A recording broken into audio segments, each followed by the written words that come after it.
ஒரு சில கட்சிகள் ஒரு சில அமைப்புகள் பண்றதாவும் சொல்றாங்க. இத பத்தி அந்த அமைப்பை சேர்ந்த உங்களுடைய பார்வை? எந்த பிரச்சனையை பத்தி கேக்குறீங்க?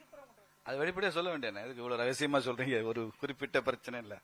திருப்பரங்குன்றம் மலை உச்சியில தீபத்தூண்ல கார்த்திகை தீபம் ஏற்றப்பட முடியவில்லை. நீதிமன்ற தீர்ப்பு வந்தும் கூட, மேல்முறையீட்டிலும் அரசாங்கம் தோற்று போன போதும் கூட இன்னும் தீபம் ஏற்றுறதுல பிரச்சனை இருக்கு. அதனாலதான் இந்து அறநிலையத்துறை வேண்டான்னு நாங்க சொல்றோம். அனாவசியம் இருக்கு. முதல் ஜஸ்டிபிகேஷனே அதுதான். இப்ப கூட பாருங்க, இந்த துறைக்கு பேரு இந்து அறநிலையத்துறை. இந்த நிகழ்ச்சி நடத்துறவங்களே கூட பாருங்க, இந்துன்ற வார்த்தையை விட்டாங்களா? வெறும் அறநிலையத்துறை தான் இருக்கா? அதனால இந்த அரசாங்கம் உள்ள இருந்தா இந்துவை மறைச்சிருவாங்க, இந்துவை எடுத்துருவாங்கன்றதுனாலதான் அறநிலையத்துறை அனாவசியம் சொல்றோம். அறநிலையத்துறை அனாவசியம்ன்றதுக்கான முதல் நியாயமே பாருங்க, இந்து விட்டு போச்சா? இந்து விட்டு போச்சு பாருங்க. இந்த அறநிலையத்துறை தூக்கி குப்பை தொட்டியில போடணும்னு சொல்றதுக்கு தான் நாங்கெல்லாம் இங்க வந்திருக்கோம். சரிங்க சார், அறநிலையத்துறை அனாவசியம் சொல்லிட்டீங்க, அதுக்கான மாற்று ஏற்பாடு அதையும் நீங்க சொல்லணும். மாற்று ஏற்பாடு என்னங்க? 1920களுக்கு அப்புறம் நீதி கட்சி ஆட்சியில தாங்க அறநிலையத்துறை வந்துச்சு. 100 வருஷம் தான் ஆகுது இந்த அறநிலையத்துறை வந்து. இந்த தேசம் எத்தனை வருஷமாங்க இயங்குது? 5000 வருஷம், 10000 வருஷம், எத்தனை வருஷமா கோயில் இருக்கு? தஞ்சாவூர்ல ராஜராஜ சோழன் கோயில் கட்டி 1020 வருஷத்துக்கு மேல ஆச்சுல. எந்த அறநிலையத்துறை இயங்குச்சு அந்த ராஜராஜ சோழன் கோயில? எந்த அறநிலையத்துறை மீனாட்சி அம்மன் கோயிலை இயக்குச்சு? தமிழ்நாட்டில் 40,000 கோயிலுக்கு மேல அறநிலையத்துறையில இருக்கு. 10,000 கோவில் தனியார்கிட்ட இருக்கு. இப்ப தனியார் கோயிலாம் எப்படி இயங்குது? பிள்ளையார்பட்டி கோயில் அறநிலையத்துறையில இல்ல. நீங்க போங்க, அங்க அர்ச்சனை டிக்கெட் கிடையாது, விஐபி தரிசனம் கிடையாது, எல்லாம் முறையா பண்றாங்க. எந்த கோவில் சுத்தமா இருக்கோ, பொலிவா இருக்கோ, முறையா இருக்கும். 4 நாளைக்கு முன்னால கருப்பு சட்டை போட்டுக்கிட்டு, கருப்பு பேண்ட் போட்டுக்கிட்டு ஒரு குடிகார ரவுடி பைய உள்ள போய் பால் எடுத்து தனக்குத்தானே அபிஷேகம் பண்ணிட்டு நான் தான் கடவுள்னு சொன்னா, இதை யார் இந்த தீட்சிதர்களா பண்ணாங்க? கருப்பு சட்டை யார் சார் போடுறாங்க? கருப்பு சட்டைக்காரன் தான் இதெல்லாம் பண்றான் இல்லையா? பொறுப்பில்லாத அரசாங்கம் இருந்தா கருப்பு சட்டைக்காரனுக்கு இந்த மாதிரி திமிரு பண்ணணும்னு தோணும். ஏப்ரலுக்கு அப்புறம் பாருங்க, இவனுக்கு எல்லாம் ஒற்ற வாழ நறுக்கிறமா இல்லையான்னு பாருங்க.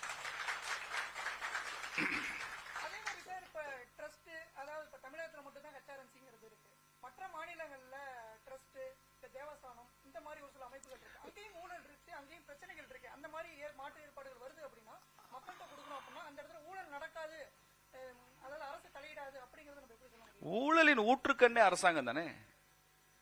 நீங்க அரசாங்கம் ஒண்ணு செஞ்சா ஊழல் இருக்காது அப்படின்னு நீங்க நினைச்சுக்கிட்டீங்கன்னா பூனை கண்ணை மூடிக்கிட்டா உலகம் இருண்டு போகும் சொல்ற மாதிரி இருக்கு.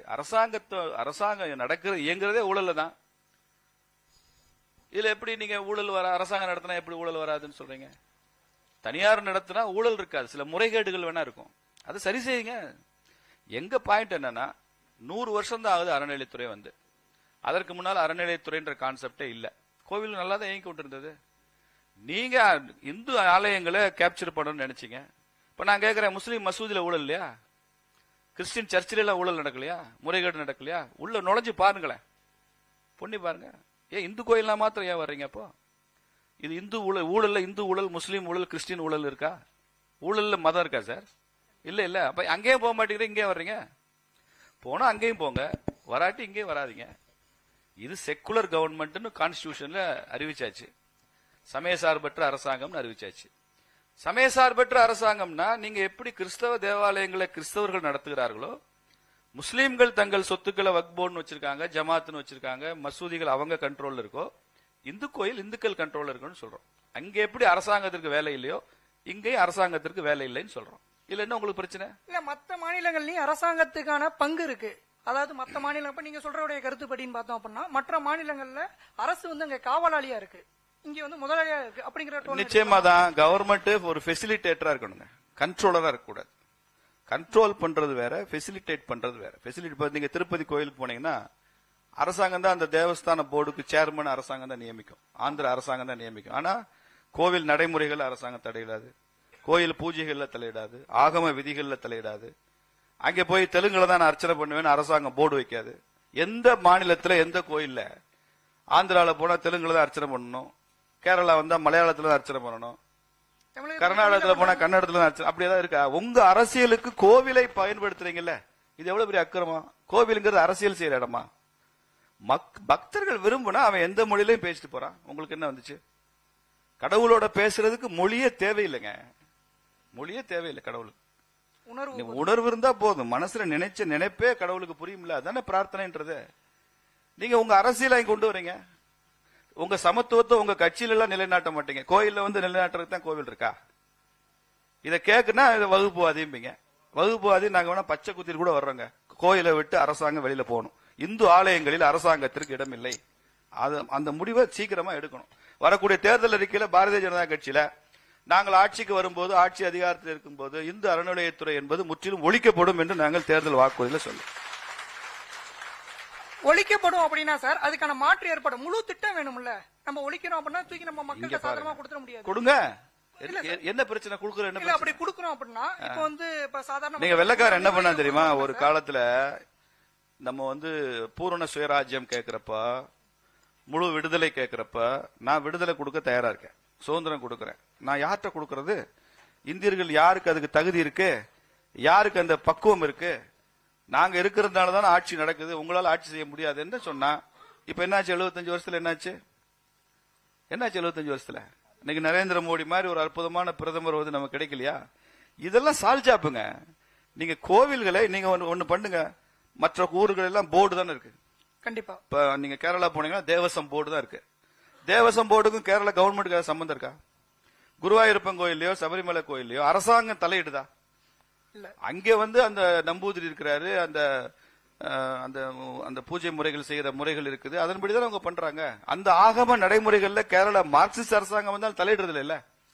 இங்க ஏன் தலையிடுறீங்கன்னு கேக்குறேன். சார் மக்கள்கிட்ட கொடுத்துட்டோம் அப்படின்னா இப்போ சாதாரண ஒரு குப்பனோ சுப்பனோட்டையும் நம்ம அந்த நிர்வாகத்தை கொடுத்துட்டோம் அப்படிங்கிற பட்சத்துல அந்த கோயிலுடைய நிலவத்தை ஒரு எம்எல்ஏவோ ஒரு எம்பியோ ஆக்கிரமிக்கிறார் அப்படின்னா அந்த குப்பனோ சுப்பனோ எப்படி போய் அதை எதிர்த்து அவங்ககிட்ட இருந்து வாங்க முடியும்? இப்ப ஆக்கிரமிச்சுக்கிறது நீங்க தானே. இது அரசு நில ஆக்கிரமிப்புக்கு புகழ் பெற்றவர்களே நீங்க தானே. இப்ப தமிழ்நாடு அரசாங்கம் கூட திமுக கவர்மெண்ட் நாங்க ஏதாவது 4000 ஏக்கர் நிலத்தை மீட்டிருக்கோம் சொல்ல, யார்கிட்ட மீட்டுங்க சொல்லவே இல்லையா? ஆக்கிரமிச்சது நீங்க தானே. நீங்களே ஆக்கிரமிச்சுட்டு அப்புறம் நீங்களே அதை மீட்டு கொடுத்தோம்னு சொல்றதுல என்ன அர்த்தம் இருக்கு? குப்பனுக்கும் சுப்பனுக்கும் சொல்லலைங்க. இங்க பாருங்க, எவ்வளவோ மகான்கள் இருக்காங்க, கோயிலை கட்டுனவங்க இருக்காங்க, கோவில் உபயதாரர்கள் இருக்காங்க, கட்டளைதாரர்கள் இருக்காங்க, அந்த கோயில்ல நினைச்சே வாழ்க்கை வாழ்ந்துட்டு இருக்கிறவங்க எல்லாம் இருக்காங்க. ஒரு ஹிந்து ஆன்மீக வாரியம், ஒரு ஹிந்து கோவில் வாரியம் மாதிரி ஒரு போர்டு, அது வந்து ஒரு தன்னாட்சி பெற்ற ஒரு போர்டா இருக்கணும். அதுல அரசாங்கத்தோட தலையீடு ரொம்ப குறைவா இருக்கணும். எல்லாமே நீங்க முடிவு பண்றீங்க. இப்ப அறநிலையத்துறைன்றது ஒரு துறை தானே. தமிழ்நாடு அரசு அதுக்கு பட்ஜெட் பணம் ஒதுக்குதா? பொதுப்பணித்துறைக்கு அரசாங்கம் பணம் ஒதுக்குது இல்ல, காவல்துறைக்கு பணம் ஒதுக்குது இல்ல, மின்சார வாரியத்துறை, இந்த அறநிலையத்துறைக்கு கவர்மெண்ட் எவ்வளவு பணம் கொடுக்குது? நீங்க கவர்மெண்டோட ஒரு துறைன்னு சொன்னா அரசாங்கம் பணம் ஒதுக்கணும்ல. இந்து அறநிலையத்துறையில வேலை செய்யற கமிஷனர் எல்லாம் அரசு ஊழியரா இல்லையா? அரசு ஊழியருக்கு அரசாங்கம் தானே சம்பளம் தரணும். இப்ப இங்க கமிஷனருக்கு, joint commissioner, assistant commissioner, EO, பேஸ்கார் வரைக்கும் யார் சம்பளம் தர்றா? கோவில் பணத்துல சம்பளம் தர்றீங்க, அரசு பணத்துல சம்பளம் தரலையே. அரசு ஊழியர்னு வச்சுக்கிட்டு இந்த கோவில்ல இருந்து ஏன் பணம் எடுத்து கொடுக்குறேன்? கோயில்ல இப்ப நான் போய் ஒரு 100 ரூபாய் உண்டியல் போடுறேன், இங்க உள்ள பக்தர்கள் எல்லாம் உண்டியல்ல பணம் போடுறாங்க. இந்த பணம் யாருக்கு போடுறாங்க? நீ கவர்மெண்ட் ஆபீசருக்கு சம்பளம் தர்றதுக்கு நாங்க உண்டியல் போடுறோம். எதுக்கு சார் சம்பளம் தரீங்க? எதுக்கு உண்டியல் போடுறீங்க? கோவிலுக்கு தான் உண்டியல் போடுறோம். கோவிலுடைய வளர்ச்சி, அதனுடைய பூஜை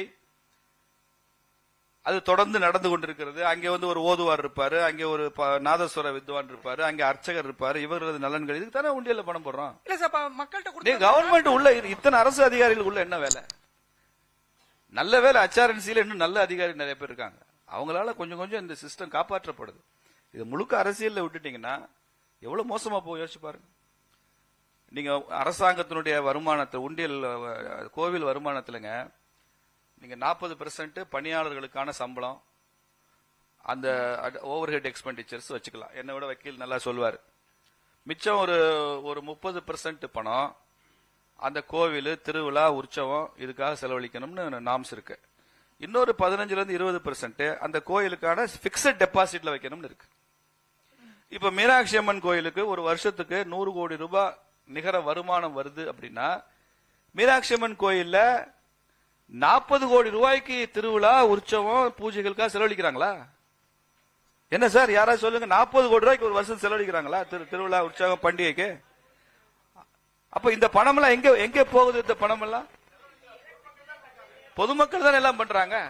நாங்க 3000 கோவிலுக்கு கும்பாபிஷேகம் பண்ணிருக்கோம்னு ஸ்டாலின், முதலமைச்சர் ஸ்டாலினும் அறநிலையத்துறை அமைச்சர் சேகர் பாபு வெக்கமெல்லாம் பேசுறாங்க. 3000 கும்பாபிஷேகம் பண்ணதுக்கு இவங்க செலவழிச்ச தொகை என்ன? அரசாங்கம் கொடுத்த பணம் என்ன?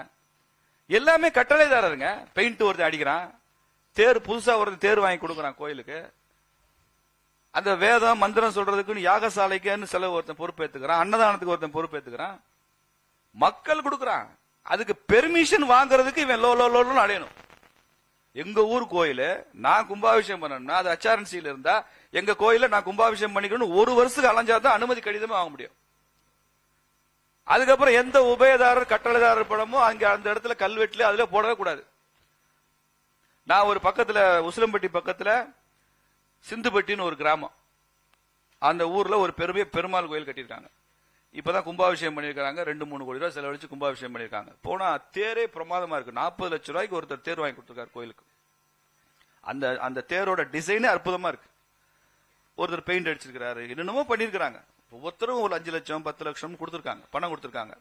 அங்க ஒரு கல்வெட்டு இருக்கு, இத்தனாம் தேதி கும்பாபிஷேகம் நடந்தது, இதில் கலந்து கொண்டவர்கள் மாண்புமிகு அமைச்சர் மூர்த்தி, மாண்புமிகு அமைச்சர் PTR பழனிவேல் தியாகராஜன், மாண்புமிகு அறநிலையத்துறை அமைச்சர் போட்டிருக்கு. இந்த கல்வெட்டுல இருந்து யாருமே அந்த கும்பாபிஷேகத்துக்கு வரவே இல்லை. கலந்து கொண்டவர்கள் இவங்க பேரெல்லாம் போட்டிருக்கு. லட்சக்கணக்கில் பணம் கொடுத்தவன் பேர் கல்வெட்டுல ஒரு உபயதாரர் பேர்ல கூட ஒரு சவுத்துல கூட எழுதல. இது என்னது? அப்ப நீங்க வரலாற்றையே கொலை பண்றீங்களா இல்லையா?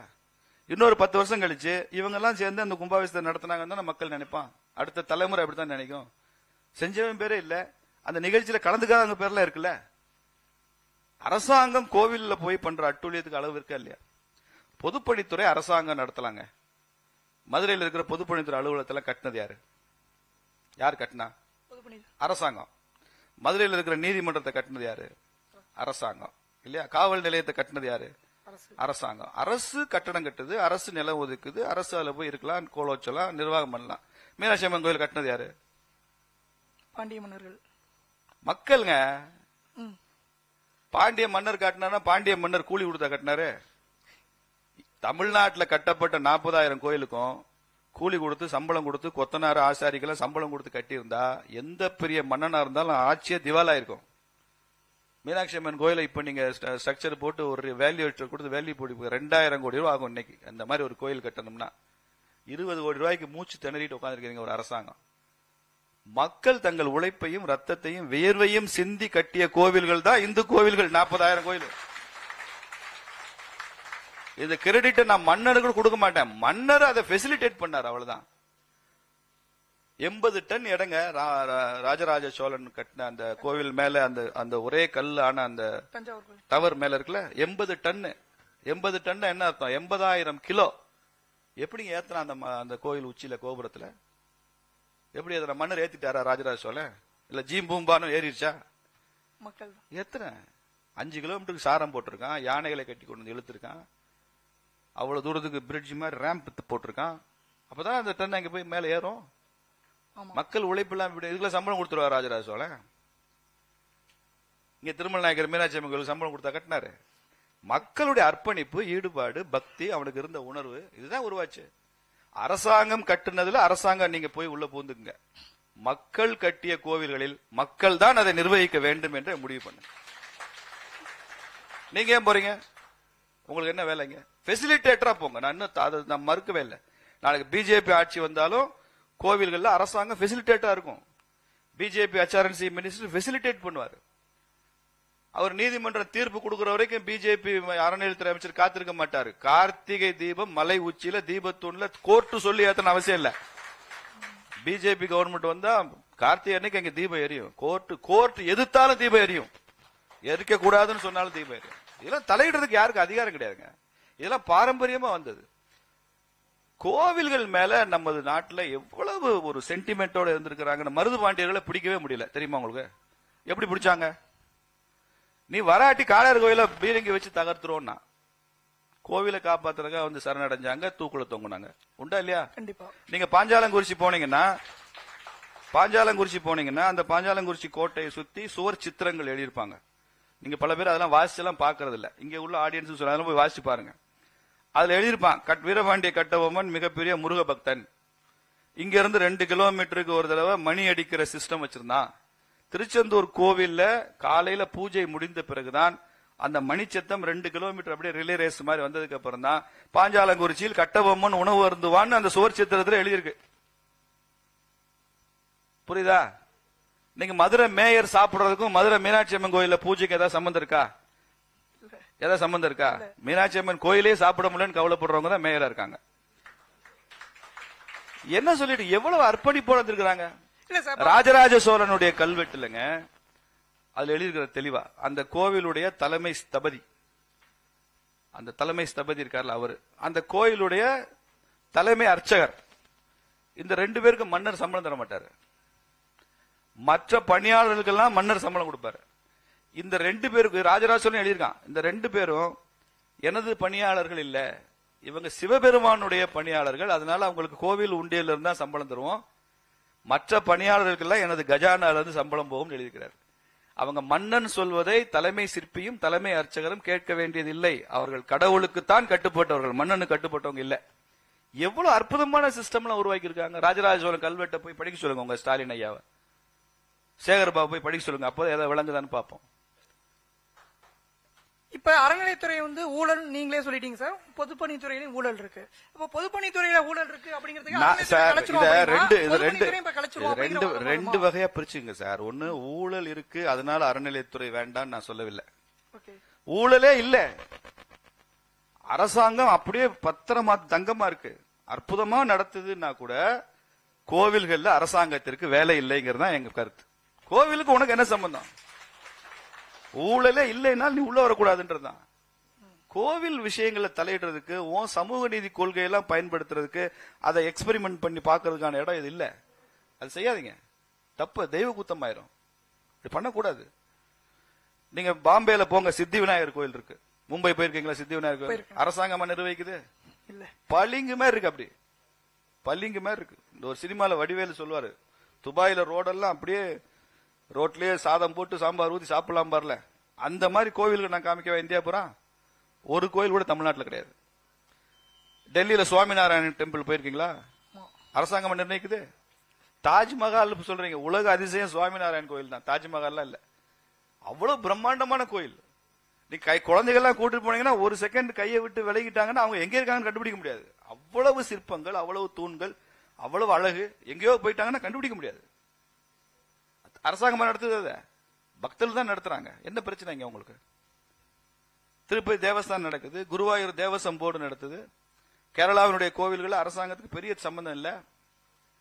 கர்நாடகால அப்படிதான். நீங்க தர்மஸ்தலா போனீங்கன்னா அங்க மஞ்சுநாதர் கோவில் இருக்கு. எத்தனை பேருக்கு அன்னதானம் போடுறாங்க தெரியுமா உங்களுக்கு? தனியார் நடத்துற கோவில். இந்தியாவிலேயே ஒரு அரசாங்கத்தினுடைய போஸ்ட் ஆபீஸ்ல, எல்லா ஊர்லயும் போஸ்ட் ஆபீஸ் இருக்குல்ல, போஸ்ட் ஆபீஸ்ல மணி ஆர்டர் அதிகமா வர்ற ஊரு தெரியுமா இந்தியாவிலேயே? தர்மஸ்தலா. அங்க இருக்கிற நடக்கிற அன்னதானத்துக்கு உலகமெல்லாம் இருக்கிறவன் தினசரி பணம் அனுப்புறான், அன்னதானத்துக்கு பணம் அனுப்புறான். அதை வச்சுக்கிட்டு அன்னதான ட்ரஸ்ட் வச்சிருக்காங்க. யாரு போனாலும் எப்ப போனாலும், கர்நாடகா கோவிலுடைய சிறப்பே அப்படிதான், எப்ப போனாலும் எத்தனை பேர் போனாலும் சாப்பிடலாம். அவ்வளவு பணம் குவியுது சார் அன்னதானத்துக்கு. ஏன் அந்த மாதிரி இங்க நீங்க ஒண்ணு பண்ண முடியல? நீங்க இங்க கலைஞர் பிறந்த நாளுக்கு சமபந்தி போஜனம் உள்ள அன்னதானம் நடத்துறீங்க. ஏன்னா உங்க அரசியல்வாதிக்கு சமபந்தி போஜனம் கோவில ஏன் நடத்துறீங்க? அண்ணாதுரை பிறந்த நாள் சமபந்தி போஜனம்னு கோயில நடத்துறீங்க. உங்க தலைவர்களுக்கு திதியே எங்க காசை வச்சுதான் நடத்துறீங்க. திதி நீங்க தனியா நடத்துங்க, உங்க கட்சியில நடத்துங்க, அறிவாலயத்தில் நடத்துங்க, கட்சியில நடத்துங்க. கோவில நடத்துறது சமபந்தி போஜனம். இதுக்கா கோவில் பணம் இருக்கு, கோயில் உண்டியல் இருக்கு. 40% பணியாளர்களுக்கு மிச்சம் இது. பிக்ஸட் டெபாசிட் என்னாச்சு? எவ்வளவு பணம் இருந்துச்சு திமுக ஆட்சிக்கு வரும்போது? எல்லா கோவில்களுடைய நிரந்தர வைப்பு நிதி எவ்வளவு இருந்துச்சு? முக்காவாசிக்கு மேல உடைச்சிட்டாரு சேகர் பாபு, எல்லாம் எடுத்துட்டாரு. கட்டடம் கட்டுறேன்றாரு, கல்யாண மண்டபம் கட்டுறேன்றாரு, ஷாப்பிங் காம்ப்ளெக்ஸ் கட்ட போறேங்கிறாரு. இதுக்காக பக்தர்கள் பணம் போடுறாங்க. நீங்க உண்டியல பணம் போடுறது அந்த கோவிலுக்கு ஷாப்பிங் காம்ப்ளெக்ஸ் கட்டவா? கோயில் சார்பா கல்யாண மண்டபம் கட்டவா? இல்ல இல்ல. இது எப்படியெல்லாம் டைவர்ட் பண்றாங்க, எவ்வளவு கேவலம் கொண்டு போறாங்க. நிலம், இந்தியாவிலேயே கோவில் நிலங்கள் அதிகமாக அந்த காலத்துல இருந்து மக்கள் நன்கொடை கொடுத்தது கோவில்களுக்கு தான். அவ்வளவு கோயில் கொடுத்திருக்காங்க. என்ன நிலத்துக்கு என்ன கணக்கு இருக்கு? திருவண்ணாமலையில ஒருத்தர் ஆர்டிஐ போட்டு கேட்டாருங்க, இந்த கோயில்ல என்னாச்சுன்னு. 2 கோயிலே காணாமனு ஆர்டிஐல பதில் கொடுத்துட்டான். கோயில காணாமா? ஆர்டிஐல அரசாங்கம் கொடுத்த பதில் இருக்குங்க, இந்த அறநிலையத்துறை கொடுத்த பதில் எப்படி இருக்கு? பல கோவில்கள்ல தேரையே காணோம். தேரோட்டம் இங்க பாருங்க. இந்த 50-60 வருஷத்துக்கு முன்னால இதுக்கு வக்கீல் அவர் சொன்னார், சந்தோஷப்படுவேன் நான். ஒரு 50-60 வருஷத்துக்கு முன்னால தமிழ்நாடு முழுக்க தேரோட்டம் நடந்து கொண்டிருந்த கோவில்கள் எத்தனை? இன்னைக்கு தேரோட்டம் நடந்துகிட்டு இருக்கிற கோவில்கள் எத்தனை? ஏன் இத்தனை கோவில்கள் தேரோட்டம் இல்ல? ஒண்ணு தேர் சிதிலம் அடைஞ்சிருச்சு, அதை ரிப்பேர் பண்ணல அறநிலையத்துறை, இல்லைன்னா தேரையே காணோம். தேரை காணோம், கோயிலை காணோம், உண்டியலை காணோம், சிலைகளை காணோம், விக்கிரகத்தை காணோம். நரேந்திர மோடி அவர்கள் எத்தனை நம்ம தெய்வ விக்கிரகங்களை வெளிநாட்டில இருந்து மீட்டு கொண்டு வந்து கொடுத்துருக்காரு தெரியுமா உங்களுக்கு? அதெல்லாம் சொல்ல மாட்டான் இந்த திராவிட மாடல். பல கோவில்கள் இன்னைக்கு பிரதமருடைய சுற்றுப்பயணத்துல, வெளிநாட்டு சுற்றுப்பயணம், ஜெர்மனிக்கு போறாருன்னு வச்சுங்க, இங்க உங்களுக்காக தான் சொல்றேன் நான். பிரதமருடைய சுற்றுப்பயணத்துக்கு முன்னாலேயே அதிகாரிகள் இரு தரப்புலையும் ஒரு மாசத்துக்கு முன்னாலே வேலை செய்வாங்க, செய்திகள் போயிட்டு இருக்கும். அதுல உங்கள் ஜெர்மனி, உதாரணத்துக்கு ஜெர்மனி சொல்றேன், உங்கள் ஜெர்மனியில் இந்தியாவை சார்ந்த இந்து கோவில்களை சார்ந்த சிலைகள் இங்கே திருடப்பட்டோ விலைக்கு வாங்கப்பட்டோ கண்காட்சியாகவோ தனியார் வசமோ இருக்கிறதா அப்படின்னு ஒரு கேள்வி கேட்க சொல்றார் நரேந்திர மோடி. அந்த கேள்விக்கு ஜெர்மனி அரசாங்கம் ஆமா அந்த மாதிரி சில சிலைகள் இருக்கு அப்படின்னு சொன்னா, பதில் சொன்னா, அந்த சிலைகளை தெய்வ விக்கிரகங்களை வைத்துக் கொள்கிற உரிமை உங்களுக்கு இல்ல, இது கண்காட்சி பொருள் இல்ல, இது விலைக்கே உரிய விலை கொடுத்து வாங்கினாலும் தப்பு, இதெல்லாம் திருடப்பட்டவை, அவற்றையெல்லாம் பிரதமர் திரும்ப வரும்போது நீங்கள் கொடுத்து விட்டுறோம்னு சொல்லி நூற்றுக்கணக்கான சிலைகளை திரும்ப கொண்டு வந்து சேர்த்தவர் நரேந்திர மோடி. தமிழ்நாட்டில் மாத்திரம் 9 விக்கிரகங்களை திரும்ப கொண்டு வந்து கொடுத்துருக்காரு. திரும்ப அந்த கோயிலை பிரதிஷ்டை பண்ணிருக்கோம் தமிழ்நாட்டில். ஒரு ஆட்சியில விக்கிரகங்கள் திருடு போகுது, இன்னொரு ஆட்சியில திருடப்பட்ட விக்கிரகங்கள் திரும்ப கொண்டு வந்து பிரதிஷ்டை ஆகுது. எது சார் நல்ல ஆட்சி? எது நல்ல ஆட்சி சொல்லுங்க? மக்கள் முடிவு பண்ணுவாங்க. மக்கள் முடிவு பண்ண, நீங்க முதல்ல முடிவு பண்ணுங்க, வெளியில சொல்லுங்க. அதுல சரிங்க சார். இப்ப நான் என்னுடைய அனுபவத்துல, நீங்க கோவில்ல முதல்ல சிலைன்னு சொல்லக்கூடாது தெரியுமா? விக்கிரகம், விக்கிரகம்னு சொல்லணும், இல்ல மூர்த்தின்னு சொல்லணும், இல்ல தெய்வ திருமேனின்னு சொல்லணும். சிலை கிடையாது. சிலை ஒரு ரோட்ல நிக்கிறதெல்லாம் சிலை தான். ஒரு பார்க்ல கூட சிலை இருக்கும், ரோட்ல கூட ஈவேராக்கு சிலை வச்சிருக்காங்க, அதுவும் விக்கிரகம் ஒன்னா இல்ல இல்ல. அதனால விக்கிரகம் தான் சொல்லணும், மூர்த்தின்னு சொல்லணும்.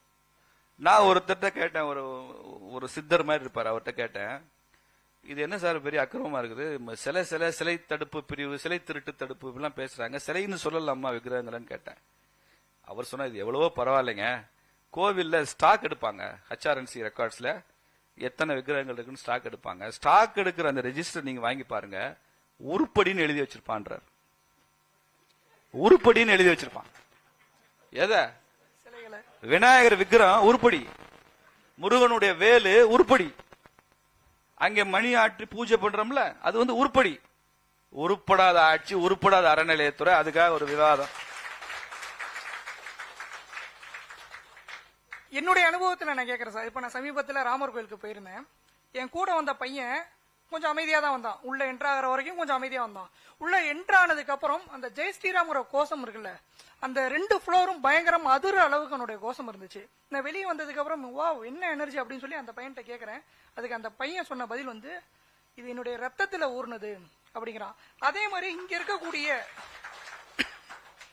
இருக்கக்கூடிய பக்தர்கள்ட்ட நம்ம பக்தி குறைஞ்சிருச்சு நீங்க என்னைக்காவது நினைச்சிருக்கீங்களா சார்? பக்தி குறையிலையா? போன வாரம் சுசீந்திரத்துல போயிருக்கிறாரு, அதே உணர்வு கொஞ்சம் குறையாம பாரத் மாதா கி ஜெயன்னு சொல்லியிருக்கிறாங்க. சொல்லி சேகர் பாபு டென்ஷன் ஆயிட்டார். நான் என்ன சொல்றேன், பாரத் மாதா கி ஜெயன்னா ஒரு அமைச்சர் ஏன் டென்ஷன் ஆகிறாரு?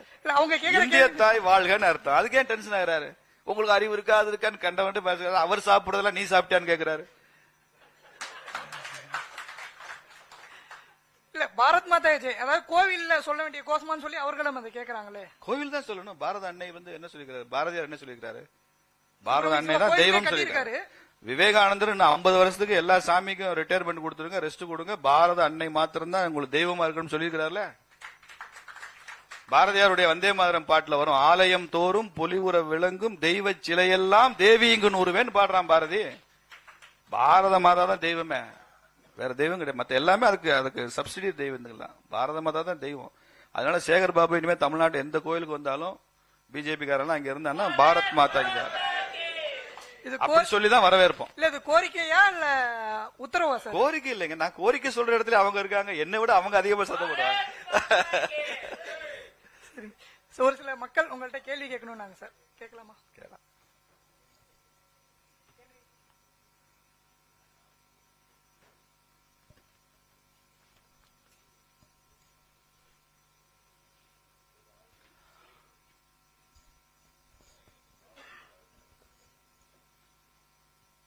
ஐயா வணக்கம். இப்போ இந்து அறநிலையத்துறை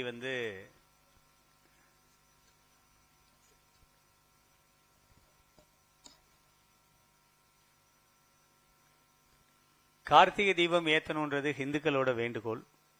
ஆனா இந்து அறநிலையத்துறை திருப்பரங்குன்றத்துல அந்த தீபத்தூண்ல விளக்கு ஏத்தக்கூடாதுன்றதுக்காக கோர்ட்டுக்கு செலவு பண்ண பணம் 1.5 கோடின்னு கேள்விப்படுறோம். அதை பத்தி உங்க கருத்து என்ன? பக்தர்கள் பணத்துல, ஆமாங்க, நம்ம பணத்துல. இங்க பாருங்க, இந்த மாதிரி அக்கிரமம் உலகத்திலே இருக்காது. நீங்க அங்க மேல்முறையீட்டுக்கு போனது ஜமாத் இல்ல, நீதிமன்றம் தீர்ப்பு கொடுக்குது, தீபம் ஏத்தணும் சொல்லியாச்சு. அதுக்கு அரசாங்கம் மேல்முறையீடு போகணும் முடிவு பண்ணா HRNC மேல்முறையீடு போகுது. ஒரு இந்து கோவில்ல, முருகன் கோவில்ல மலையுச்சியில தீபத்தூண் HRNC ஏத்திருக்கணும். ஆக்சுவலி HRNC தான் கேஸே போட்டுக்கணும். ஜமாத்தை எதிர்த்து நீங்க எதிர்க்க கூடாது, எங்களுக்கு தீபம் ஏத்துற உரிமை இருக்கு. அது ராம ரவிக்குமாருக்கு அந்த வேலையை கொடுத்துருக்கூடாது. HRNC அதை பண்ணி தீபம் ஏத்திருக்கணும். அவங்க பண்ணல, யாரோ பண்றாங்க. அதற்கு தடை விதிக்கிறது யாரு? HRNC, இந்து அறநிலையத்துறை. அதுக்கு அப்பீல் போறது யாரு? இந்து அறநிலையத்துறை. அதுக்கப்புறம் தான் முஸ்லீம்கள் போனாங்க. முதல் அப்பீல் யார் போனா? முஸ்லீம்களே அப்பீலுக்கு மேல்முறையீட்டுக்கு போகாத ஒரு விஷயத்துல இந்து அறநிலையத்துறை போதுங்க. இப்படி ஒரு கேடுகட்ட அரசாங்கம் ஆட்சி உலகத்துல எங்கேயும் பாத்துருக்கீங்களா நீங்க? இந்துக்களே போவீங்களா? தமிழ்நாடு அரசாங்கத்தை எதிர்த்து, தமிழ்நாட்டை எதிர்த்து தமிழ்நாடு அரசாங்கமே அப்பீலுக்கு போகுமா சுப்ரீம் கோர்ட்ல? காவிரியில தண்ணி விடக்கூடாதுன்னு சொல்லி தமிழ்நாடு அரசாங்கம் போகுமா? விடணும்னு போகுமா? காவிரியில தண்ணி வேணும், எங்களுக்கு தண்ணி விடணும்னு கோர்ட்டுக்கு போனாதான் தமிழ்நாடு கவர்மெண்ட். எங்களுக்கு விடாதேன்னு போனா அது மாதிரிதான். அது தீபம் ஏத்தக்கூடாதுன்னு எப்படி HRNC போக முடியும்? HRNC அரசாங்கத்து கட்டுப்பாட்டில் இருக்கிறனுடைய விளைவு உங்களுக்கு புரியுதா? அவனுக்கு கோவில்னா லூட்டு தான். அது ஒரு பொன் முட்டையிடுற வாத்து. அதுல இருந்து என்ன எடுக்கணுமோ அதை எடுத்துக்கிறது, சக்கையா உறிஞ்சுறது அவன் வேலையை தவிர அவனுக்கு அது கட்டடம் தான், அது சிலை தான், அது வெறும் கல்லு தான், மண்ணு தான். நமக்கு அப்படி ஒருத்தன் புது கவிதை எழுந்தான், நாங்கள் நாத்திகர்கள் ஆனாலும் ஆட்சியாளர்கள், அதனால் தான் கோவிலுக்கு வந்தாலும் உண்டியலோடு நின்று விடுகிறோம் அப்படின்னு எழுந்தான். கோவிலுக்கு வந்தாலும் அவன் உண்டியலோட நின்றுவான். இன்னைக்கு தமிழ்நாட்டில் மிக அதிகம் பேருக்கு வேலை கொடுத்திருக்கிற நிறுவனம் எதுன்னு தெரியுமா உங்களுக்கு? Who is the largest employer? Employment provider in Tamil Nadu. Tamil Nadu அரசாங்கம் எத்தனை பேருக்கு வேலை கொடுத்திருக்கு? தமிழ்நாட்டில் இருக்கிற கார்பரேட் நிறுவனங்கள் எத்தனை பேருக்கு வேலை கொடுத்திருக்கு? இப்ப மதுரையில மடிட்சியா இருக்கு, கோயம்புத்தூர்ல குடிட்சியா இருக்கு. இந்த மாதிரி சிறு குறு தொழில் நிறுவனங்கள் எத்தனை லட்சம் பேருக்கு வேலை கொடுத்திருக்கு? இதெல்லாம் கூட்டுங்க. இது எல்லாத்தையும் விட பல மடங்கு அதிகம் வேலை கொடுத்திருக்கிறது ஹிந்து கோவில்கள் தான் அதிகம் பேருக்கு வேலை கொடுத்திருக்கு. மதுரை மீனாட்சி அம்மன் கோயிலுடைய பொருளாதாரம் என்ன தெரியுமா உங்களுக்கு? பழனி முருகனுடைய பொருளாதாரம் என்ன தெரியுமா? ஒரு வருஷத்துக்கு 1 கோடி பேர் வர்றான் பழனிக்கு. ஒவ்வொரு நாளும் சேர்த்து மொத்தமா சொல்றேன், தைப்பூசம் உத்திரம் எல்லாம் கணக்கு பண்ணீங்கன்னா 1 கோடி தாண்டும். பழனிக்கு பாத யாத்திரையாவோ கோவிலுக்கோ வர்ற பக்தன் ஒரு ஆளுக்கு சராசரியா 1000 ரூபாய் செலவழிக்கிறான்னு வைங்க. ஹோட்டல்ல சாப்பிடுவான், ஒரு ஆட்டோல போவான், ஒரு ஹோட்டல்ல தங்குவான், மொட்டை அடிப்பான், பூஜை ஜாமான் வாங்குவான், குடிக்கிறதுக்கு தண்ணி பாட்டில் வாங்குவான், ஒரு இளநீ குடிப்பான். இதெல்லாமே பொருளாதாரம் தானே. ஒரு 1000 ரூபாய் செலவழிக்கிறான்னு வச்சுக்கோங்க. 1 கோடி பேர் 1000 ரூபாய் செலவழிச்சா 1000 கோடி. பழனி முருகன் உருவாக்கி இருக்கிற பொருளாதாரம் 1000 கோடி பொருளாதாரம் எந்த அரசாங்கம் உருவாக்க முடியாது. மீனாட்சி அம்மன் கோயில 350 கோடி வருது. எத்தனை பேர் வெளிநாட்டுல இருந்து வர்றான்? அவன் இங்க இந்த கலைஞர் பூங்காவை பார்க்க வரானா? செம்மொழி பூங்கா பார்க்க வந்தேன், தொல்காப்பிய பூங்கா பார்க்க வந்தேன், அங்க ஈவேரா சிலை வச்சிருக்கிறாங்க, அவர் எப்படி எழுதுறாரு அசைன்மெண்ட் பார்க்க வந்தேன். அதுக்கு வர்றான். மீனாட்சி அம்மன் கோயிலுக்கு வர்றான் சார். அவனுக்கு 16 ஏக்கர் மீனாட்சி அம்மன் கோயில். நீங்க 10 நிமிஷத்துல போய் சாமியை கும்பிட்டு வந்துடுறீங்க. அவன் 16 நாள்னா கூட வளைச்சு வளைச்சு வளைச்சு பார்த்துட்டு இருக்கானா இல்லையா? தமிழ்நாட்டினுடைய ஜிடிபில, தமிழ்நாடோட ஜிடிபி 28 லட்சம் கோடி. இந்த 28 லட்சம் கோடி தமிழ்நாட்டு பொருளாதாரத்துல 6% இந்து கோவில்கள் இருந்து வரக்கூடிய பொருளாதாரம். 6% எவ்வளவுன்னு பாருங்க. 2 லட்சம் கோடி வந்துடும் பொருளாதாரம்.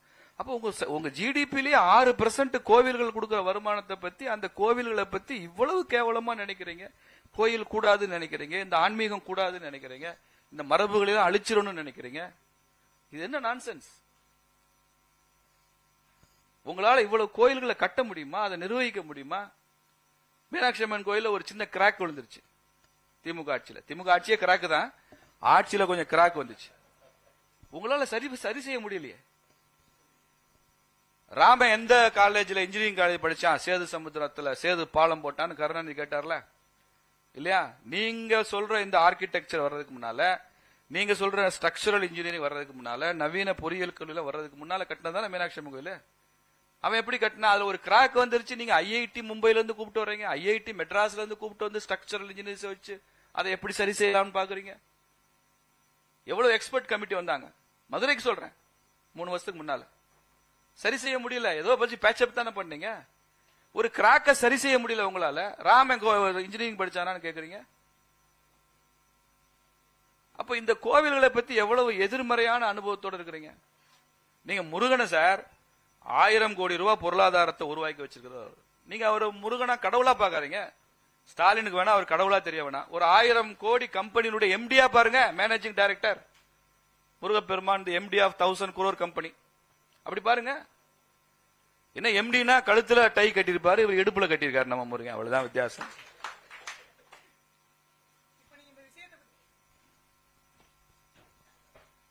இதை பத்தி சொல்லும்போது இன்னொரு விஷயம் ஞாபகம் வருது சார்.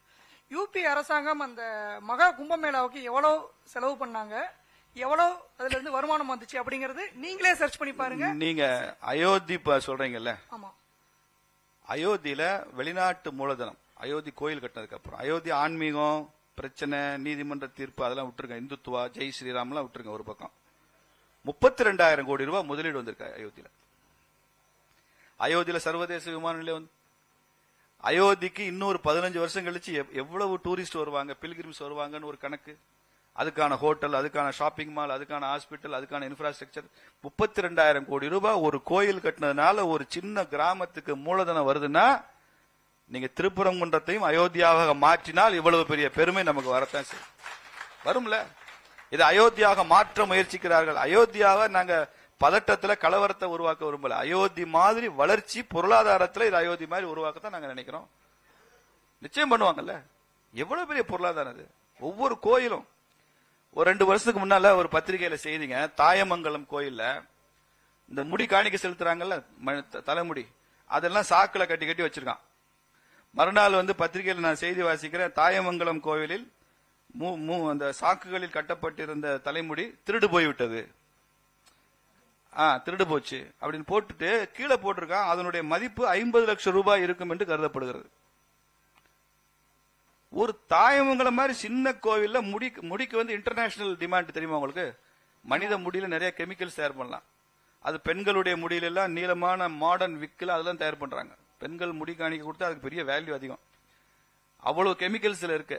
ஒரே இடத்துல மொத்தமா மனிதர்கள் வந்து முடி கொடுக்கறது இந்தியாவில மட்டும்தான், வேற எங்கேயுமே கிடையாது.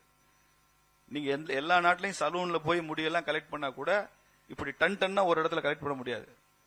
ஆனா இங்க வந்து கோவில்கள்ல ஒரு குறிப்பிட்ட இடத்துக்கு போனீங்கன்னா எத்தனை டன் வேணா கலெக்ட் பண்ண. திருப்பதியில மாத்திரம் முடி எவ்வளவு தெரியுமா? ஒரு வருஷத்துக்கு 15 கோடி ரூபாய் குளோபல் டெண்டர் திருப்பதி. அவ்வளவு முடி காணிக்கை செலுத்துறான் சார். இந்த நாட்டை காப்பாத்த நீங்க உயிரை கொடுக்க வேண்டாம் சார். இப்பெல்லாம் அவ்வளவு பொருளாதாரம் இந்த கோயிலுக்கு பின்னால இருக்கு. தாயமங்கலம் கோயில் அவன் ஏன் முடிய திருடிட்டு போனா? 50 லட்சம் மதிப்பு ஒரே இடத்துல மொத்தமா கிடைக்குது. அங்க இருக்கிற HRNC என்ன பண்ணிட்டு இருந்துச்சு அந்த முடிய திருட வரைக்கும்? அசால்ட்டா போட்டு போறான். அதனுடைய வேல்யூ தெரியல. ஒன்னொன்னு பணங்க, ஒன்னொன்னு பொருளாதாரம். கோயில்ல கோசாலா இருக்கு, பொருளாதாரம். கோயில முடிகாணி கொடுக்கறோம், பொருளாதாரம். கோயில உண்டியல் போடுறோம், மிகப்பெரிய வளர்ச்சி, பொருளாதாரம். எல்லாமே பொருளாதாரம் தானங்க. பாத யாத்திரை போறோம், அந்த பகுதியை மதுரையில இருந்து பழனி வரைக்கும் பாத யாத்திரை போறவன் 3 நாள் 4 நாள் ஆகும். வழி நடுக்க சாப்பிடாமலா போவான், டீ குடிக்காமலா போவான். போற வழியிலாம் தினசரி 200-300 செலவழிக்காமலாம் பழனி வரைக்கும் நடந்து போவான். அப்ப 2 பக்கம் இருக்கிற எத்தனை கிராமங்கள், எத்தனை நகரங்கள், எத்தனை குடும்பங்கள் ஒரு பாத யாத்திரைன்ற அந்த ஆன்மீக பயணத்துல எவ்வளவு பேர் பலன் அடைகிறாங்க. இதுல அரசாங்கம் செஞ்சிருமா? இத்தனை பேர் அரசாங்கம் காப்பாத்திருவா? நீ கவர்மெண்ட் என்ன சார் பண்ணும்? இதெல்லாம் யார் காப்பாத்திட்டு இருக்கா? இன்னைக்கும் மதுரையை காப்பாற்றி கொண்டிருப்பது மேயரோ எம்எல்ஏயோ மந்திரிகளோ இல்ல, மீனாட்சி அம்மன் தான். இன்னைக்கும் அவதான் மதுரை அரசாளு, மீனாட்சி தான் அவ. அதனாலதான் கோயில்ல அரசுக்கு வேலை இல்ல, வெளியில போன்னு சொல்றோம். அரசாங்கத்திற்கே கோயில வேலையில வெளியில போனா திமுக அரசாங்கத்திற்கு சம்பந்தமே இல்ல, தள்ளி போயிரு. அவ்வளவுதான். மத்த அரசாங்கம் வாசல் வரைக்கும் போய் வெளில போனா பரவாயில்ல, திமுக அரசாங்கம் அது தெரு பக்கமே வரக்கூடாது. பாட வீதிக்கே அனுமதி இல்ல. ஆமா, பிஜேபி அரசாங்கத்துக்கு இடம் இல்லைன்றேன், திமுக அரசாங்கத்துக்கு என்ன இடம்? மீனாட்சி கோயில் தக்கார் யாரு? இப்போ தக்கார் யாரு? பிடிஆரோட அம்மா. எப்படி தக்காரானாங்க? எப்படி தக்காரானாங்க? நான் அவங்க பக்தியை குறைச்சு மதிப்பிடல, அவங்க வயசு அனுபவம், அவங்க நிச்சயமா மீனாட்சி மேல பெரிய பக்தி இருக்கும், இந்த வயசுல இருக்கிறாங்கன்னா நான் சந்தோஷப்படுறேன். பட் மினிஸ்டரோட அம்மான்றா ஆக்குறீங்க. அவங்க தக்கார ஆயிருக்கணும்னா இத்தனை பிடிஆர் இருந்த காலத்திலே தக்கார ஆயிருக்கலாமே, ஏன் ஆகல? மகன் மந்திரின்னா அம்மா தக்காரா? கோயிலுக்குள்ளேயும் வாரிசு அரசியலா? இது சரியாது. ராஜராஜ சோழனும் திருமலை நாயக்கரும் அவங்க வாரிசுகளையும் எல்லா கோயிலும் தக்காரா போட்டு போனாங்களா? அலர் கோயில தக்காரா நாயக்கர் போட்டு போனார் அவரு? இல்ல இல்ல, நீங்க பண்றீங்க. இதெல்லாம் அக்கிரமம் பண்ணாதீங்க. அதனால அறநிலையத்துறை அனாவசியம் என்ற கருத்தோடு நிறைவு செய்கிறேன். நன்றி, வணக்கம்.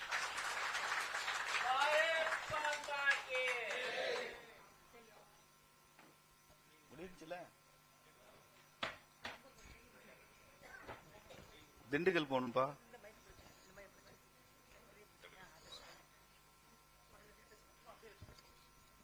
ஐயா வணக்கங்க. நீ ஐயான்னு சொன்னா எனக்கு வயசான ஃபீலிங் வருது. அதுக்கப்புறம் அண்ணேன்னு சொல்லு. அண்ணே வணக்கம்ண்ணே.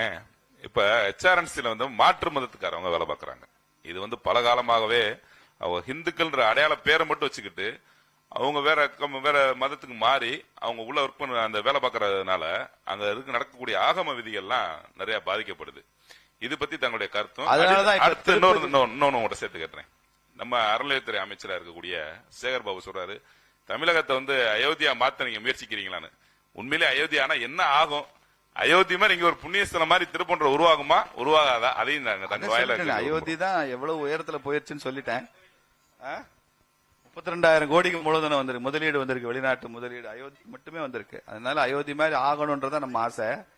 நீங்க இந்த மாற்று மதத்தினரை சேர்ந்தவர் கோவில்ல வேலை செய்யக்கூடாது மட்டும் இல்ல, மாற்று மதத்தினர் கோவில்ல கடையும் வச்சிருக்க கூடாதுங்கிறது நம்ம பாயிண்ட். அதான் வச்சிருக்க கூடாது, இந்துக்களுக்கு சொந்தமான இடம். எங்கேயாவது நான் ஒரு முஸ்லீம் மசூதியில வாசல்ல கடை இருக்கு, ஒரு இந்து போய் கடை வைக்க முடியுமா? ஒரு கிறிஸ்டியன் சர்ச்சுக்குள்ள போய் இந்து போய் நான் ஒரு கடை வச்சு வியாபாரம் பண்ணது? இது வந்து அரசாங்கம் நடத்துறது எல்லாருக்கும் பொது, இந்துக்கள் நடத்துறது இந்துக்களுக்கு மாத்திரம் தானே. இதுல என்ன ஆட்சேபனை இருக்கு? திருப்பதியில 6 மாசத்துக்கு முன்னால 32 கோவில் ஊழியர்களை சஸ்பெண்ட் பண்ணி டிஸ்மிஸ் பண்ணிட்டாங்க. அவங்க வந்து கோவில் இருந்துகிட்டே கிறிஸ்தவ மத பிரச்சாரம் பண்ணாங்க, எல்லாருக்கும் நோட்டீஸ் கொடுத்தாங்க, பைபிள் கொடுத்தாங்க, சம்பளம் வாங்குற திருப்பதி தேவஸ்தானத்துல, திருப்பதி கோயில்ல அவங்க ஊழியர் அப்படின்னு சொல்லி அவங்களெல்லாம் சஸ்பெண்ட் பண்ணாங்க. அதுக்கப்புறம் திருப்பதியில தேவஸ்வம் போர்டு வந்து ஒரு சட்டம் கொண்டு வந்திருக்கு, இங்க இருக்கிற பணியாளர்கள் எல்லாம் நெத்தியில ஹிந்து அடையாளங்களை இட்டுக்கணும், அதே மாதிரி சட்டையில திருப்பதி வெங்கடாஜலபதி படம் வச்சுக்கணும், நீங்க ஹிந்துன்ற அந்த ப்ரூஃப் வந்து எப்பயுமே இருந்துட்டு இருக்கணும் சொல்லியிருக்கு. அங்கே வந்து ஒரு ஆண்மை நிறைந்த ஆன்மீகம் நிறைந்த ஆட்சி வந்ததுனால அது நடந்திருக்கு. சந்திரபாபு நாயுடு மாதிரி திருப்பதி பக்தர் வெங்கடாஜலபதி பக்தர் ஆட்சிக்கு வந்ததுனால நடந்திருக்கு. இங்கேயும் முருக பக்தர் ஆட்சிக்கு வந்தா இதெல்லாம் நடக்கத்தான் செய்யும் இல்லையா? நிச்சயமா நடக்கத்தான் செய்யும். அண்ணே வணக்கம்ண்ணே. நான் வந்து பட்டியல் இனத்துல வந்து இருக்கிறேன். என் இனத்திலிருந்து கிறிஸ்டினுக்கும் முஸ்லீமுக்கும் மதம் மாறுறாங்க. நான் வந்து எஸ்சி பட்டியலில் இருக்கிறேன். இப்ப எஸ்சில இருந்து முஸ்லீமுக்கோ இல்ல கிறிஸ்டினுக்கோ மாறினா பிசியில் ஆட்டோமேட்டிக்கா போயிடுறாங்க. ஆனா வந்து கம்யூனிட்டி சர்டிபிகேட் மட்டும் எஸ்சினே வச்சுக்கிட்டு பயன்பட்டு இருக்காங்க. இது வந்து அறநிலையத்துறை வந்து எந்த இதுவும் கேட்டுக்கிறது இல்ல, வச்சுக்கிறது எதுவும் கண்டுக்கிறது இல்ல. நீங்க அதுக்கு ஒரு நல்ல தீர்வு சொல்லணும்னு எதிர்பார்க்கிறேன். ஒரே தீர்வு தான், ஏப்ரல் மாசம் நீங்க உதயசூரியனுக்கு ஓட்டு போடாதீங்க, அவ்வளவுதான். இதுக்கு என்ன தீர்வு? யூடியூப்கார அநேகமாக எடிட் பண்ணிடுவார்னு நினைக்கிறேன், இல்லைன்னா அவருக்கு பிரச்சனையாகும். கோயில்ல சிப்பந்திகள் வந்து கோயில்ல வந்து இப்ப அறநிலைத்துறை ஏறக்குறைய 44,000 கோயில்ல இருந்து முழுக்க முழுக்க கிறிஸ்தவர்களுடைய கையில தான் இருக்கு. உதாரணமாக ஜனாதிபதி முர்மு தமிழ்நாட்டுக்கு வந்த சமயத்துல, மீனாட்சி வந்த சமயத்துல மனோ தங்கராஜ் உள்ள வந்தாங்க. மூலஸ்தானத்துக்கு உள்ள போகக்கூடாங்க தான் விதி. எந்த வேளையில உள்ள போனாங்க. இப்ப 44,000 கோயில் இந்து அறநிலைத்துறை கையில இருக்கா, கிறிஸ்டின் கோயில? அண்ணன் வந்து அழகா கேட்டாங்க, சிப்பந்தியே போடக்கூடாது கிறிஸ்டின். ஆனா கோயில் 44,000 கோயில் சொத்து வந்து இப்ப கிறிஸ்டின் கையில் இருக்கு. Chief secretary Christian. ஏன் இந்த தலைப்பு வந்து முக்கியமான தலைப்பு. அவசியமா அனாவசியம் அறநிலையத்துறை அவசியம் இல்ல.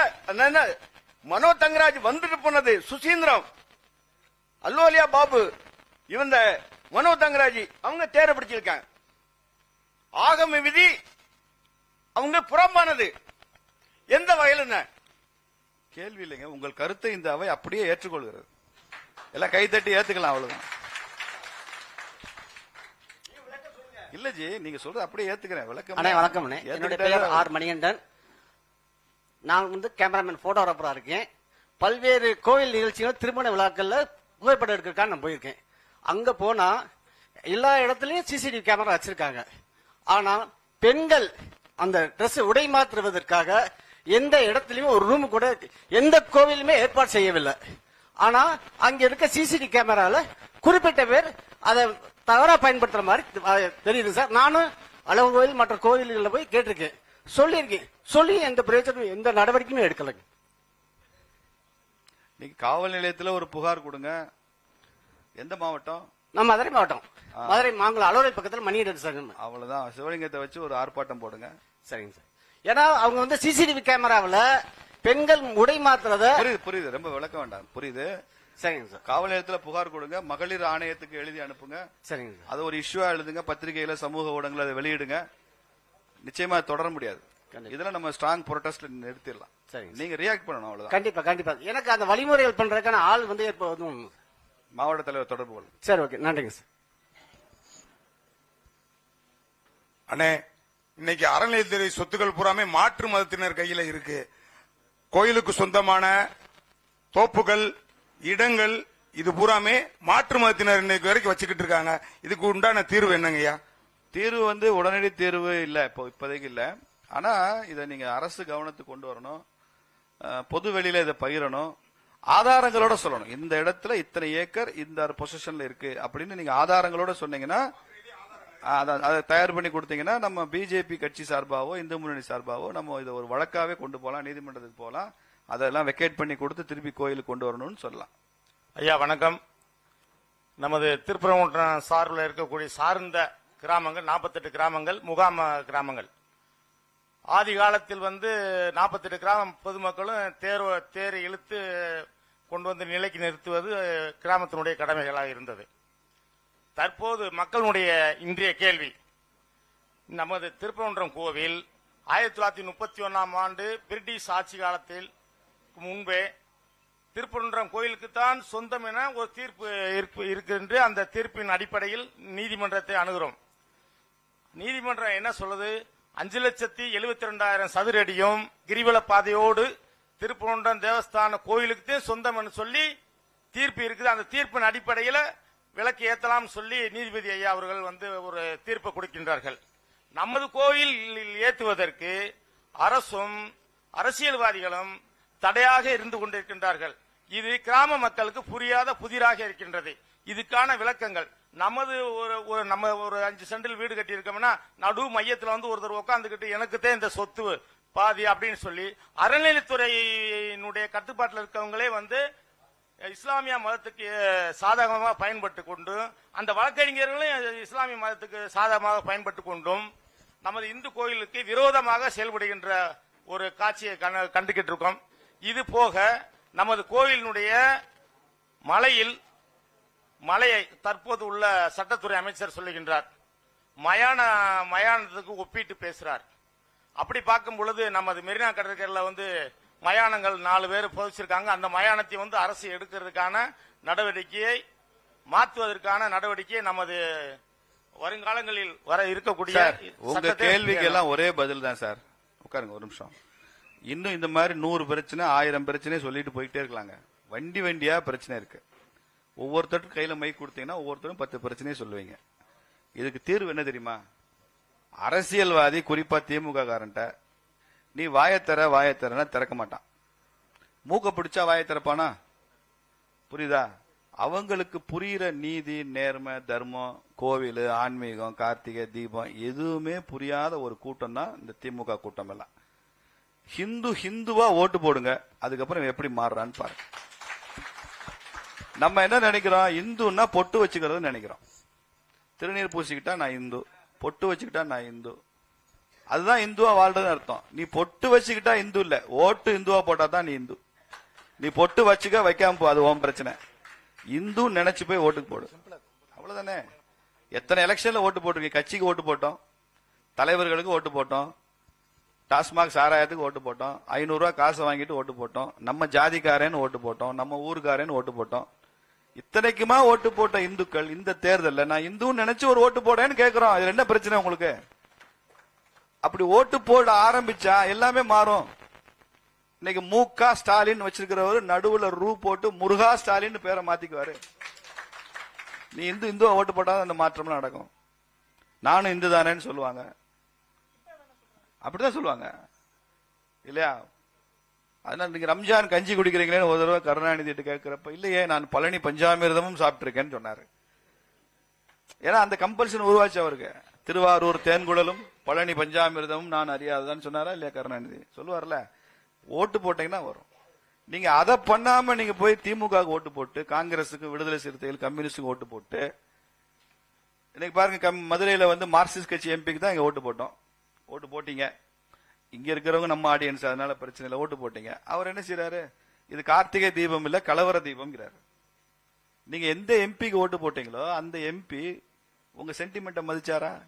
நீங்க கூட்டணியை மதிச்சீங்க, அவன் கட்சியை மதிச்சீங்க, அவன் கம்யூனிஸ்ட்காரன் மதிச்சீங்க. அவர் இது கார்த்திகை தீபம் இல்ல கலவர தீபம்ன்றாரு.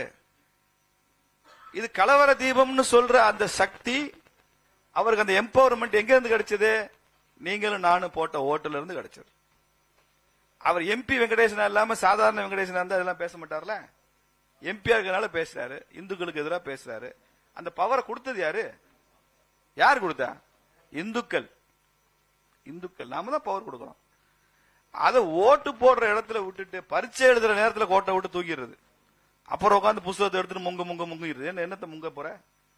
தேர்தல வேலை செய்ய, தேர்தல இந்து விரோதிகளை தோற்கடிப்போம்னு சொல்லு. எல்லாரும் போய் பார்த்து இந்துவா ஓட்டு போடுங்கன்னு சொல்லுங்க, அவ்வளவுதானே. திருப்பரங்குன்றத்துல திமுக பேலட் பாக்ஸ் திறக்க எந்த பூத்லையும் ஒரு ஓட்டு கூட உதயசூரியனுக்கு இல்லை நிலைமை உருவாகட்டும். ஒரு ஓட்டு கூட இல்ல. நான் சவால் விட்டு சொல்றேன் சார், திமுக இந்த கேஸை வித்ரா பண்ணும், மேல்முறையீட்டுக்கு போகாது. கார்த்திகை தீபம் ஏத்தணும்னு சேகர் பாபு சொல்லுவாரு. ஸ்டாலின் நான் கஷ்டப்பட்டாது மலை மேல ஏறின்னு ஏத்திறேன்னு ஸ்டாலினே சொல்லுவார். ஏன் ஒரு ஓட்டு கூட உதயசூரியனுக்கு இல்ல? அவங்களுக்கு அரசியல்வாதிக்கு புரிகிற ஒரே மொழி ஓட்டு தாங்க. கிறிஸ்தவ நலன்களை மீறி செயல்பட்டால் ஒரு கிறிஸ்டியன் ஓட்டு கூட கிடைக்காதுன்னு அவனுக்கு தெரியும். இஸ்லாமியர்களை எதிர்த்து பேசி இஸ்லாமிய நலன்களுக்கு எதிராக செயல்பட்டால் ஒரு முஸ்லீம் ஓட்டு போட மாட்டான்னு திமுக தெரியும், அண்ணா திமுக தெரியும், காங்கிரஸ் தெரியும், கம்யூனிஸ்ட் தெரியும். ஆனால் இந்துக்கள் நலனுக்கு எதிர்த்து பேசலாம், இந்துக்களை ஏளனம் பண்ணலாம், இந்துக்களை கிண்டல் பண்ணலாம். இது என்ன வேணாலும் டேக்கன் ஃபார் கிராண்டட் சொன்னாலும் இவன் ஓட்டு போடுவான். அதனால அவங்க அப்படி நடந்துக்கிறாங்க. உன் தலையில ஏறி மிதிச்சாலும் நீ அவனுக்கு தான் தாங்கி பிடிப்ப அப்படின்ற இடம் இருக்கிறதுனால அவங்க ஆடுறான், பேசுறான், குதிக்கிறான், கும்மாளம் போடுறான். இல்லப்பா இந்துக்களுக்கும் கோபம் வரும், இந்துக்களுக்கும் ரோஷம் இருக்கு, இந்துக்களும் உப்பு போட்டு தான் திங்கிறான், அவனும் ஓட்டம் மாத்தி போடுவான்னு ஒரு தேர்தல்ல காமிங்க யான்னு சொல்லுங்க ஐயா. எல்லாரும் ஒரு தேர்தல்ல காமி, நிலைமை மாறிடும், நிலைமை மாறும். சொல்லுங்க, இதுதான் முக்கியம். இல்லைன்னா இந்த கோவிலெல்லாம் காப்பாற்ற முடியாது, லூட்டு தான், எங்கேயோ போயிடும். இன்னைக்கு நம்ம முருகா முருகா மீனாட்சின்னு சொல்லிட்டு போவோம், நம்ம காலத்துல ஏதோ இருக்கும், இன்னொரு 50 வருஷம் கழிச்சு என்ன இருக்குன்னு தெரியாது, எல்லாத்தையும் மாத்திடுவாங்க. இத கடைசி கேள்வி வச்சுக்கலாமா சார்? சிக்கந்தர் மலைன்னு சொல்றது, சிக்கந்தர் கோரிப்பாளை தர்காவில் இருக்கிறதாக ரெக்கார்டே வச்சுக்கிட்டு சார், இதெல்லாம் நமக்கு தெரியாத விஷயமா சொல்றீங்க, திருப்பி திருப்பி இதே கேட்டே இருக்கு. இல்ல கேட்கல, சிக்கந்தர் மலை நம்மளா சொல்றோம். இல்ல அவங்க ரெக்கார்டையும் அவன் என்ன செய்யலாம் சொல்லுங்க.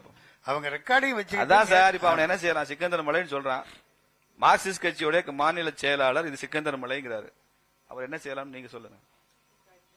என்ன செய்வீங்க? ஓட்டு நீங்க போட்டுட்டு 4 எம்பி கம்யூனிஸ்ட் எம்பி தமிழ்நாட்டில் தேர்ந்தெடுத்து வச்சுட்டு அவர் சொல்றாருன்னா ஓட்டு போடுறதை நிறுத்துங்கன்ற. எரியறத புடுங்க சார், புகையிறது நின்று போயிடும், அவ்வளவுதானே சார். தேங்க்யூ. 4000 கோயிலுக்கு குடமுழுக்கு செஞ்சிருக்கோம் அப்படின்னு சொல்லியிருக்காங்க. 4000 கோயிலுக்கு குடமுழுக்கு செஞ்சிருக்கேன்னு சொல்லியிருக்காங்க. தங்கத்தை எல்லாம் கொண்டு போய் போய் டெபாசிட் பண்றேன்னு பண்ணாங்க. இத பத்தி உங்க மத்திய அரசு எதுவும் கண்டுகொள்ளாதா சார்? இத பத்தி கேள்விகள் எதுவும் எழுப்ப மாட்டீங்களா நீங்க? மத்திய அரசுக்கு இதுக்கு என்ன சம்பந்தம்? மாநில கோவில்கள், இந்து அறநிலையத்துறை இதெல்லாமே ஸ்டேட் சப்ஜெக்ட். இதுல மத்திய அரசாங்கம் தலையிட முடியாது. இதுக்கும் சென்ட்ரலுக்கு சம்பந்தம் இல்லை.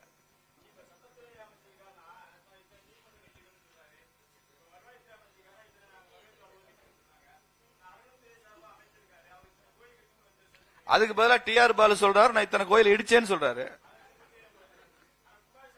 ஆனா திருப்பி என்னையே கேள்வி கேட்கிறேப்பா, கேட்க வேண்டிய விட்டுட்டு என்கிட்ட வந்து கேட்டுக்கிட்டு இருந்தேன் என்ன அர்த்தம்? அவர் அப்படி சொல்றாரு சொல்லாத ஓட்ட மாத்தி போடுவீங்கன்னு கேட்க மாட்டேங்கிற.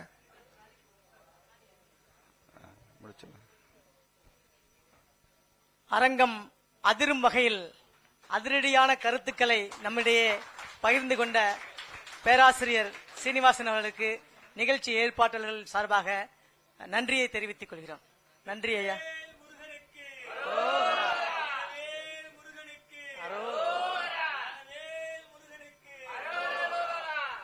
கொஞ்சம் அவசரமா சார் வந்து திண்டுக்கல் போறனால சார் கொஞ்சம் அவசரமா விடைபெறுகிறார். சார் மட்டும்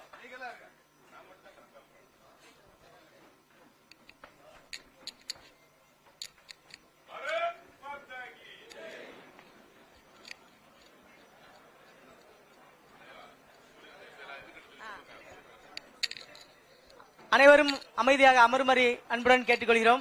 நிகழ்ச்சி இன்னும் ஒரு சுற்று இருக்கிறது. தயவு செய்து அனைத்து பார்வையாளர்களும் அவரவர் இருக்கையில் அமருமாறு அன்புடன் கேட்டுக்கொள்கிறோம். யாரும் வெளியே செல்ல வேண்டாம். நிகழ்ச்சி தொடர்ந்து நடந்து கொண்டிருக்கிறது. தயவு செய்து அவர்கள் அவரவர் இடத்தில் அமருமாறு கேட்டுக்கொள்கிறோம்.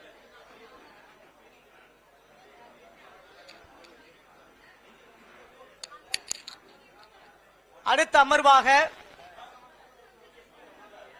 இந்த அறநிலையத்துறை அவசியமா என்ற தலைப்பில் நம்மிடையே உரையாற்றுவதற்காக நம்மிடம் அமர்ந்திருக்கும் திரு சி ராஜசேகரன் அவர்கள், வழக்கறிஞர், உச்சநீதிமன்றம், அவர்களை அன்புடன் அழைக்கிறோம்.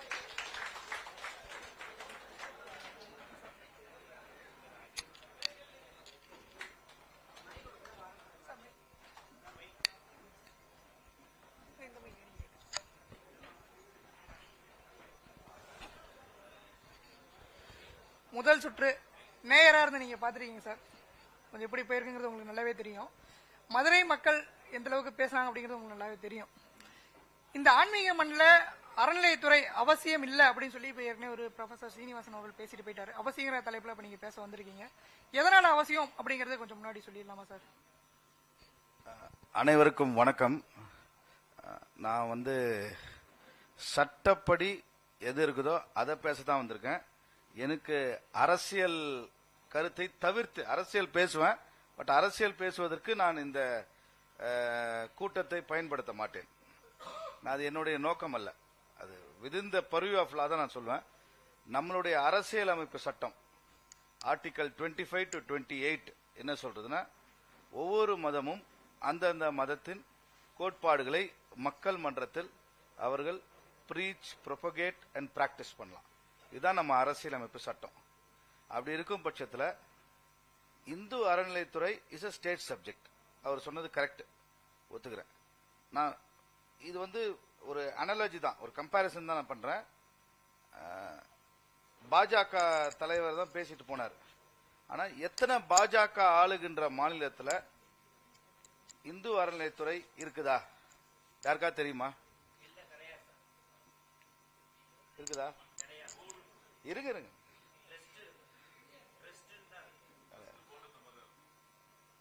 நேரடியா அரசு தலையிட்டு இருங்க. நேரடியா அரசு